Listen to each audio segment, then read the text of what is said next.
아이를 출산하던 날엔 아이돌의 공연이 있다면서 병원에는 오지 않고 공연을 본다며 지방에 내려갔습니다.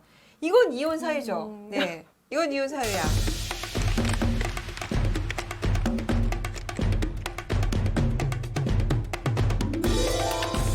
안녕하세요. 양소영 변호사의 상담소 양담소에 오신 걸 환영합니다. 오늘은 최지연 변호사님 모시고 상담을 좀 나눠보도록 하겠습니다. 네, 안녕하세요. 우리 최 변호사님이 승인의 미모 담당 변호사님으로 지금 급부상하고 계시는 것 같아요. 아니 뭐 이렇게 네. 늘 예뻐지는 비결이 뭐예요? 아유, 대표님이 가장 예쁘시죠? 아, 이런 식으로 하면 그 사람들이 금방 나가요. 네. 오늘은 어떤 사연이 도착했습니까? 오늘은 이제 아이돌 굿즈를 사는데 4천만 원이나 지출한 남편이 있다고 해서 이 사연이 이혼이 될지를 저희가 검토해 보겠습니다. 진짜요? 네. 아이돌 굿즈를 사는데 4천만 원이요? 음. 오, 4천만 원이나 살만한 게 있는지 정말 궁금하군요. 일단 제가 한번 사연 읽어볼게요.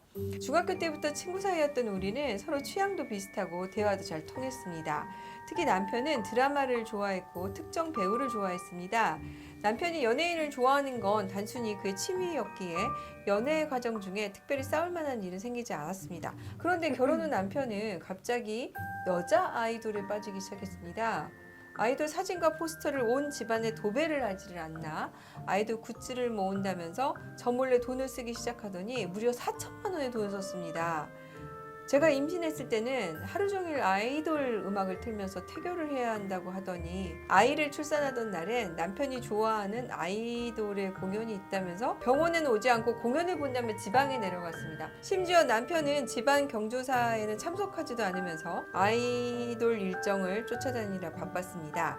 맞벌이였던 저는 혼자 양육과 일을 하느라 정신이 없었고 남편에게 아이돌 쫓아다니는 일이 도가 지나치니 적당히 좋아하고 일이나 가정에 피해를 주지 말라고 경고했지만 남편은 전혀 달라지지 않았습니다. 남편은 소파에 누워 아이돌의 내일 일정을 확인할 뿐 제 말이 전혀 들리지 않는 듯합니다. 저는 남편에게 이혼을 하자고 했지만 남편은 아이돌을 좋아하는 것은 단순히 취미생활인데 왜 이렇게 유난스럽게 구느냐면서 오히려 저를 나무랐습니다. 저는 남편과 이혼하고 싶은데 남편 동의 없이 이혼할 수 있을까요? 이 사연을 조금 읽다 보니까 제가 좀 화가 나네요. 네. 이 남편은 지금 굿즈를 사는데 4천만 원 지출했는데 이제 일단 수입이 얼마인지는 나타나지는 않는데 네. 어떻습니까? 아무래도 이렇게 중독 수준의 취미 생활을 하게 되면 가족에 소홀하게 된다든지 아니면 이 취미 생활을 하느라 경제적으로 많은 비용을 이제 소비를 하게 돼서 부부간에 이제 갈등이 되는 경우가 많습니다. 그래서 이렇게 취미 생활과 관련된 판례 중에도 뭐 온라인 게임이나 자동차, 뭐 골프 등에 빠져서 이혼이 된 판결들이 있었습니다. 네.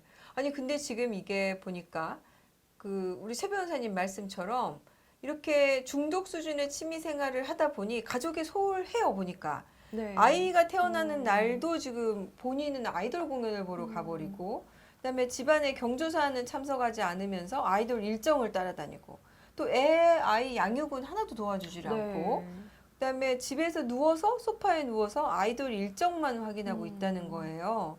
그래서 이 부분은 이혼 사유가 될 수 있을 것 같은데 근데 이분은 왜 남편의 동의 없이 이혼할 수 있을까 이런 질문을 주셨을까요? 네, 그래서 이제 사연자는 배우자의 동의가 뭐 있어야 되는 것으로 이제 오해를 하고 계시는데 네. 이제 이혼을 할 때 배우자의 동의가 있어야 되는 것을 이제 협의 이혼이라고 합니다.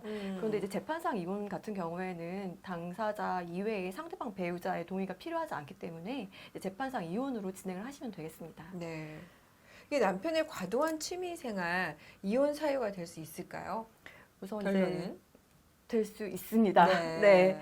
우선 재판상 이혼이 가능하기 위해서 이제 민법 840조 6가지 사유에 해당하는지를 좀 검토를 해봐야 될 것 같은데 이제 배우자가 취미 생활만 중요하게 생각해서 뭐 가사와 육아에 소홀한다거나 아니면 취미 생활을 이유로 자기 소득에 비해서 좀 과도한 지출을 해서 이렇게 부부간의 신뢰가 무너지고 네. 혼인 관계가 파탄되었을 때에는 이제 민법 840조 6호 사유에 해당할 수 있겠습니다.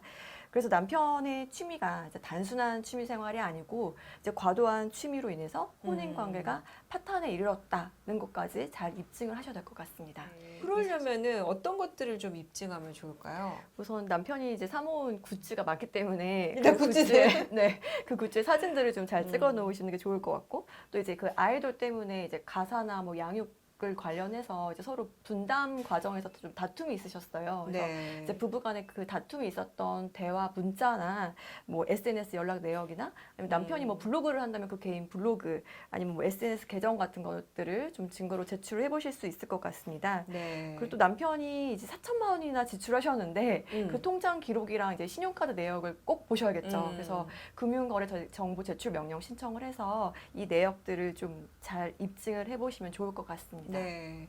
일단은 이제 이 금액의 범위나 이런 게 예를 들어서 뭐 수억 원을 버는 사람이 4천만 원을 쓴다 그러면 이게 이제 이혼 사유가 되기는 어려울 네. 것 같고요.